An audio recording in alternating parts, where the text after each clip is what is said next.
This looks like a guy who eats Cheetos in his mom's basement and plays video games versus alpha fucking quarterback Tom Brady that everyone knows and loves. So for year 1 to 3, what did he do that changed so drastically to year 4 and going into, years 5 to 10, and then all of a sudden this metamorphosis into the guy who you actually recognize? Hey, this is Matt and welcome back to the channel, guys, where I'm going to be discussing Tom Brady's ultimate looks max transformation and share with you my thoughts on why Tom Brady in fact looks better right now in his early 40s compared to when he was like in his early 20s. This video was already made by Derek from More Plates, More Dates, and this video sparked my attention because I'm a big fan of looks maxing myself. I have done several procedures to improve my looks, and by looks maxing we think like improving your facial appearance, your body, and also you're upgrading your style, so you pretty much improve your overall image. Alright guys, now let's come back to the video and take a look at what Derek had to say about Tom Brady's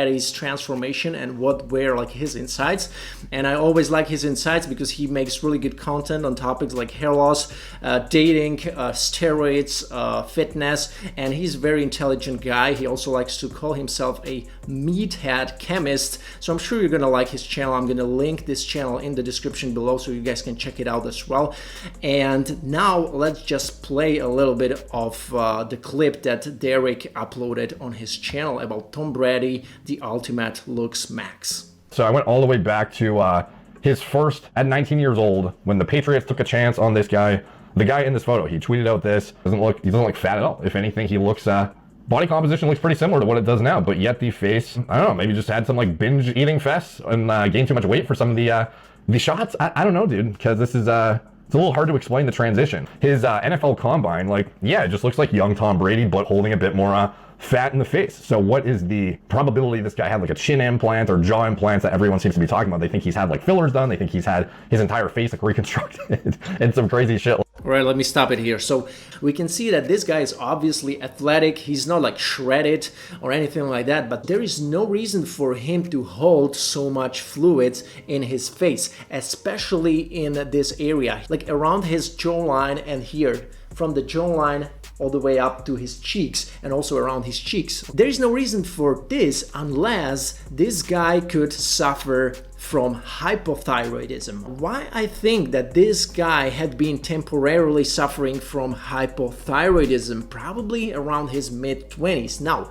hypothyroidism has been linked to things like hair loss, things like water retention, things like tiredness, also weight gain, and things like these. Hypothyroidism means that your thyroid gland, which is one of your body endocrine glands, is underactive. That means that it doesn't produce enough thyroid hormones like T3, T4, and calcitonin. Now, I did some digging on the thyroid issues because I'm not an expert on it, but what I found out simply was that if you have underactive thyroid, it simply reduces your body circulation, okay? Your body is not pumping the fluids throughout the system as fast or as good as it should, and that's why it can lead to accumulation of these fluids on different areas of your body, okay? Also face. Now, there is also the issue with mucopolysaccharides. Mucopolysaccharides are produced from sugars and proteins, and these mucopolysaccharides, they can also accumulate in the tissues if these are not broken down by the enzymes. Now, the enzymes that are breaking down mucopolysaccharides, these are created by the thyroid hormones like T3 and T4.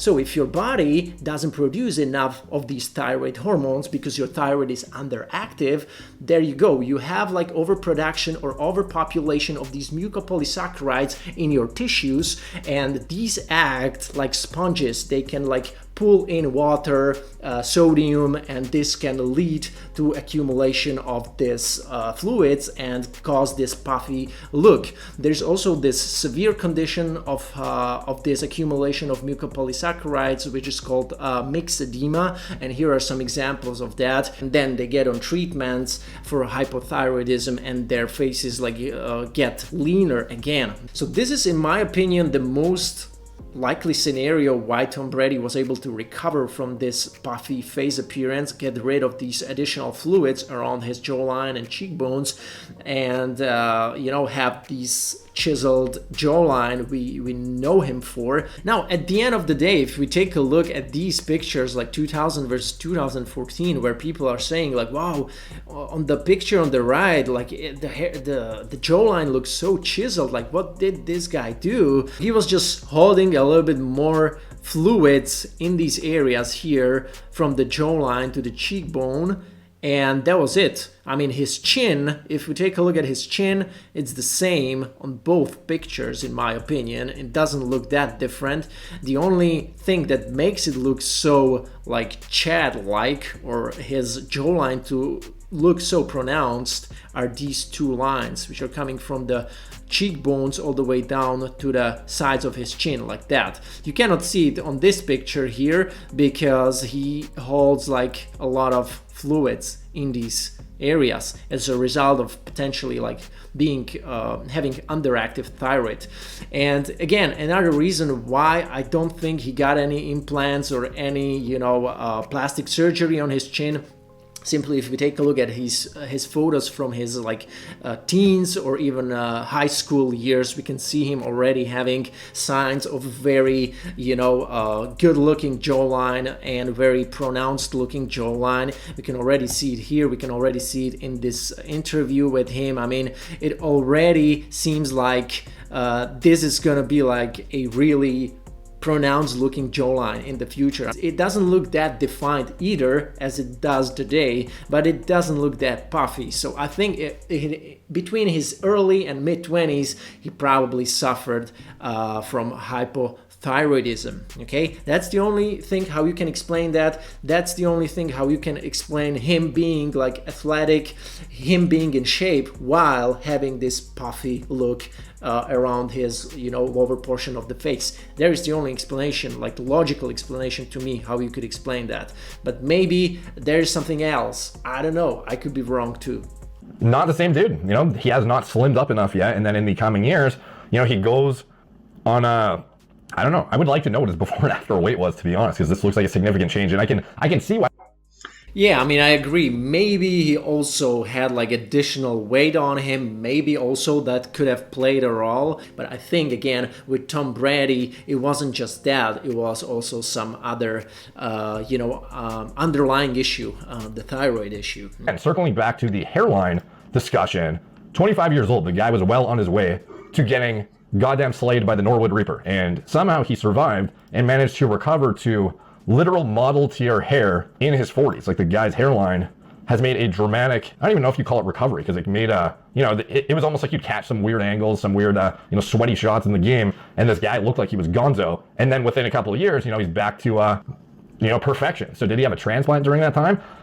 Certainly possible, and I would really lean in that direction. Maybe he got on hair loss medication concurrently with the transplant, but I don't know how you could go from severely receding in your mid-20s to in your 40s having a significantly improved hairline, and just sustaining it. But it's not like he's been sustaining it for like almost 20 years at this point, dude. So alright guys, this is gonna be really interesting because my opinion is gonna like totally differ from what Derek actually said about Tom Brady's hair loss in this photo here. It's really tricky to just evaluate someone's hair loss based on one photo only, because if I would just show you this photo, you will be like, okay, this guy is like a Norwood 2 to Norwood 3 transition and he has androgenetic alopecia. If I would only show you this photo on the left, then you would think like, oh my god, this guy actually has good hairline, right? He's only like diffusely thinning on the frontal third here. And if I would only show you this photo, you will be like, this guy's hairline and frontal third is alright, he's just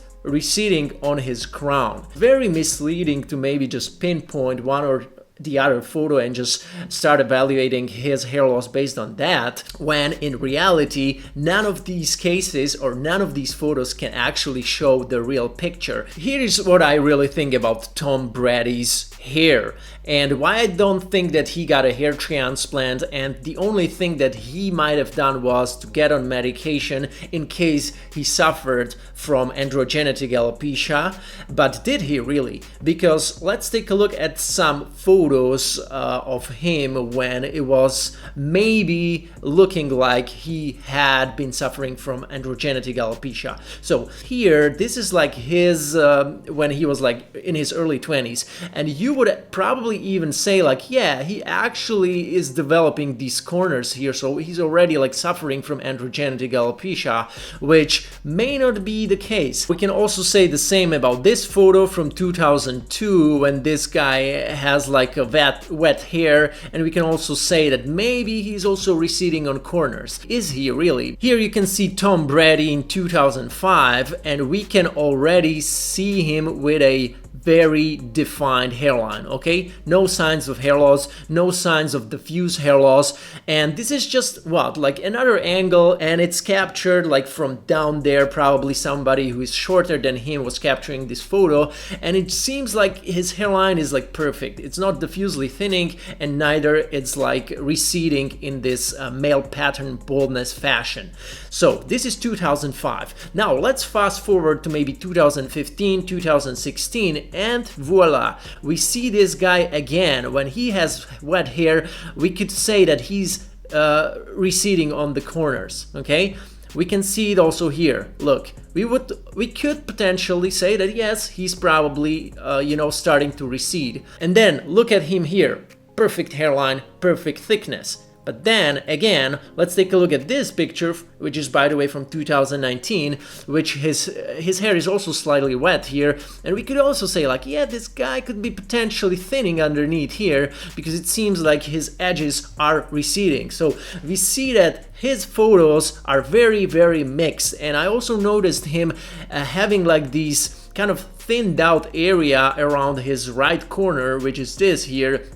I don't know whether it's like naturally diffusely thinning, but believe me or not, I think it's not like moving backwards. It's staying like that, and it's been like this for many, many years ever since. And this is pretty much his hair, in my opinion, because we can see the same in many, many photos, guys, okay? And this is, by the way, from 2015, and we can see him with a very, very darker looking hair in the frontal forelock, and softer and lighter hair on the corners, and that's because this hair is more like diffused, really. I don't know whether it's genetics, but probably it's just genetics, because it's very unusual to see this.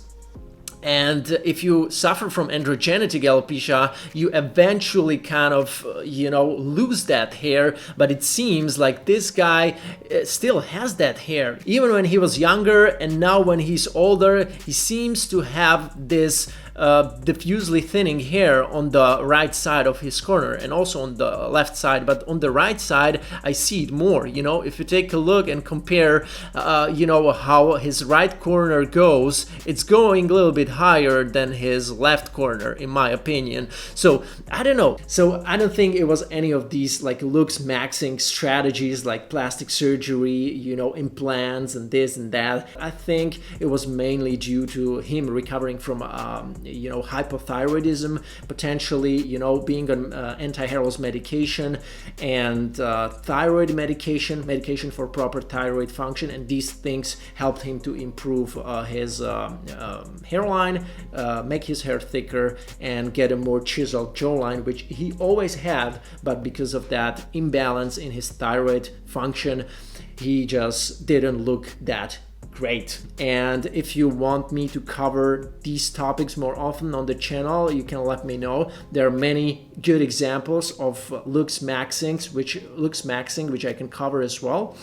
So let me know in the comments below. Other than that, this is also like hair loss and hair transplant related channel where I like to talk about these topics all year round. For all you guys who are interested in a hair transplant or seriously consider it in 2021, you have to check out my Facebook group, which is called Hair Transplant Experiences, with over 1,600 guys in it. Number 2, you have to check out MattDominance.com, where you can get my free ebook, 5 things I wish I had known before my hair transplant, with a very, very relevant information even in 2021 for getting your hair back, how to do it properly and stuff like that.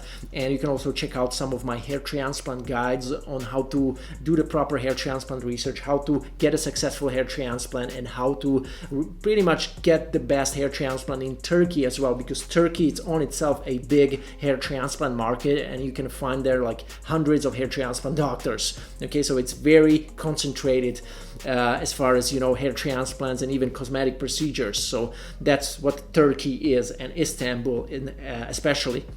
You can also support my channel if you buy something that I offer in the description below, like my DHT blocking shampoo and things like these. And you can also apply for a one-on-one consultation with me if you are interested in a hair transplant, or if you want to discuss with me hair loss related topics. We can schedule a call and I can help you out with that. So with that being said, thank you so much for watching again, and I'm going to see you in another video.